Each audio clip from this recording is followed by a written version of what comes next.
Ici, dans la cour du Palazzo Venezia, on jure qu'une ombre revient les nuits de pleine lune. Avant que le palais Renaissance ne s'élève, se dressait ici une tour médiévale et tout contre un petit couvent oublié. On raconte qu'une jeune novice y a veillé son amant blessé pendant la guerre jusqu'à ce qu'il meure dans ses bras. Les pierres disent qu'elle n'a jamais quitté les lieux. Quand la lune traverse le patio, on la voit parfois près de la fontaine, le visage poilu.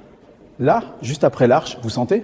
L'air change. Même en plein été, ce couloir reste glacial. J'avance la main, on dirait que la pierre elle-même respire le froid. Beaucoup de visiteurs disent qu'ici, on est observé, pas seulement regardé, surveillé. La légende parle d'un courtisan de la Renaissance, enfermé après une trahison. On dit que son âme n'a... Vous voyez cette fenêtre, juste sous la corniche?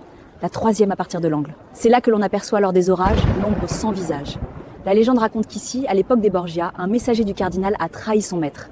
Il a été étranglé dans cette chambre, la bouche scellée pour qu'on n'entende pas son cri. Ici, la pierre se souvient de tout. Quand le palais ferme, que les couloirs se vident, il arrive qu'on entende des pas, lents, lourds, qui résonnent comme une ronde. Les agents vérifient à chaque fois. Il n'y a jamais personne. Certains disent que c'est le sergent Martin, mort en service en 1871, qui continue son tour. Une nuit, je rangeais mes clés. Juste derrière moi, c'est pas. Peut-être qu'il veille.